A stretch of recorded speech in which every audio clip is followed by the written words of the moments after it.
and to the world that the United States has conducted an operation that killed Osama Bin Laden, the leader of Qaeda, and a terrorist who is responsible for the murder of thousands of innocent men, women, and children. It was nearly 10 years ago that a bright September day was darkened by the worst attack on the American people in our history. The images of 9/11 are seared into our national memory. Hijacked planes cutting through a cloudless September sky, the Twin Towers collapsing to the ground, black smoke billowing up from the Pentagon, the wreckage of Flight 93 in Shanksville, Pennsylvania, where the actions of heroic citizens saved even more heartbreak and destruction. And yet we know that the worst images are those that were unseen to the world. The empty seat at the dinner table, children who were forced to grow up without their mother or their father, parents who would never know the feeling of their child's embrace, nearly 3,000 citizens taken from us, leaving a gaping hole in our hearts. On September 11th, 2001, in our time of grief, the American people came together. We offered our neighbors a hand, and we offered the wounded our blood. We reaffirmed our ties to each other and our love of community and country. On that day, no matter where we came from, what God we prayed to, or what race or ethnicity we were united as one American family. We were also united in our resolve to protect our nation and to bring those who committed this vicious attack to justice. We quickly learned that the 9/11 attacks were carried out by Qaeda, an organization headed by Osama Bin Laden, which had openly declared war on the United States and was committed to killing innocents in our country and around the globe. And so we went to war against Qaeda to protect our citizens, our friends, and our allies. Over the last 10 years, thanks to the tireless and heroic work of our military and our counterterrorism professionals, we've made great strides in that effort. We've disrupted terrorist attacks and strengthened our homeland defense. In Afghanistan, we removed the Taliban government, which had given Bin Laden and Qaeda safe haven and support. And around the globe, we worked with our friends and allies to capture or kill scores of Qaeda terrorists, including several who were a part of the 9/11 plot. Yet, Osama bin Laden avoided capture and escaped across the Afghan border into Pakistan. Meanwhile, Qaeda continued to operate from along that border and operate through its affiliates across the world. And so shortly after taking office, I directed Leon Panetta, the director of the CIA, to make the killing or capture of bin Laden the top priority of our war against Qaeda, even as we continued our broader efforts to disrupt, dismantle, and defeat his network. Then, last August, after years of painstaking work by our intelligence community, I was briefed on a possible lead to bin Laden. It was far from certain, and it took many months to run this thread to ground. I met repeatedly with my national security team as we developed more information about the possibility that we had located bin Laden hiding within a compound deep inside Pakistan. And finally, last week, I determined that we had enough intelligence to take action and authorized an operation to get Osama bin Laden and bring him to justice. Today, at my direction, the United States launched a targeted operation against that compound in Abbottabad, Pakistan. A small team of Americans carried out the operation with extraordinary courage and capability. No Americans were harmed. They took care to avoid civilian casualties.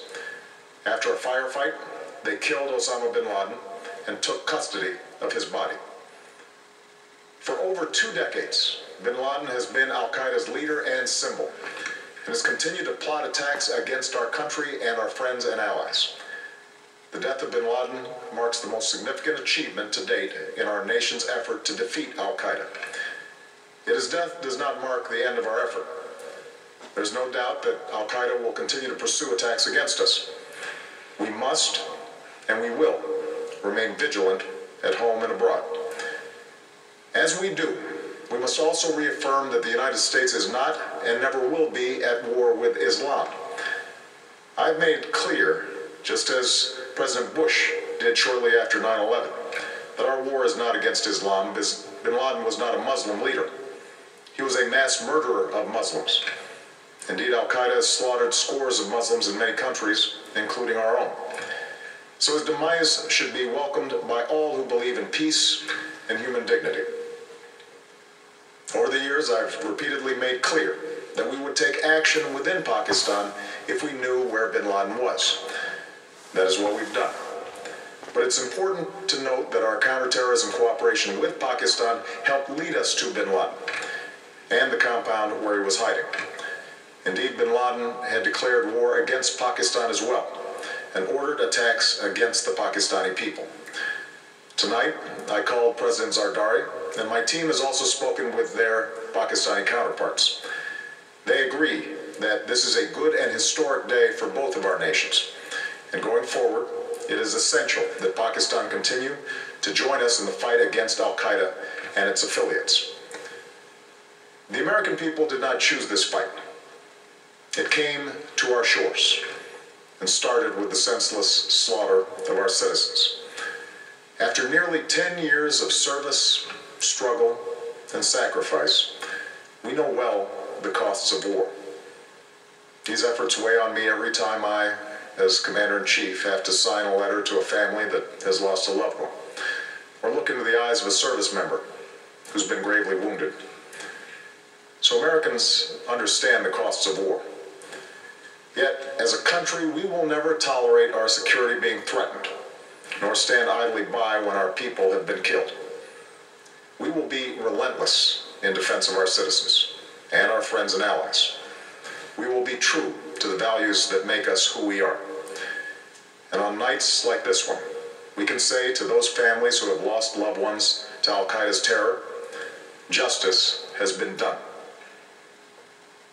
Tonight, we give thanks to the countless intelligence and counterterrorism professionals who've worked tirelessly to achieve this outcome. The American people do not see their work, nor know their names, but tonight they feel the satisfaction of their work and the result of their pursuit of justice. We give thanks for the men who carried out this operation, for they exemplify the professionalism, patriotism, and unparalleled courage of those who serve our country. And they are part of a generation that has borne the heaviest share of the burden since that September day. Finally, let me say to the families who lost loved ones on 9/11 that we have never forgotten your loss, nor wavered in our commitment to see that we do whatever it takes to prevent another attack on our shores. And tonight, let us think back to the sense of unity that prevailed on 9/11. I know that it has at times frayed, yet today's achievement is a testament to the greatness of our country and the determination of the American people. The cause of securing our country is not complete, but tonight we are once again reminded that America can do whatever we set our mind to. That is the story of our history. Whether it's the pursuit of prosperity for our people, or the struggle for equality for all our citizens, our commitment to stand up for our values abroad, and our sacrifices to make the world a safer place. Let us remember that we can do these things not just because of wealth or power, but because of who we are. One nation, under God, indivisible, with liberty and justice for all. Thank you. May God bless you. And may God bless the United States of America. And with that,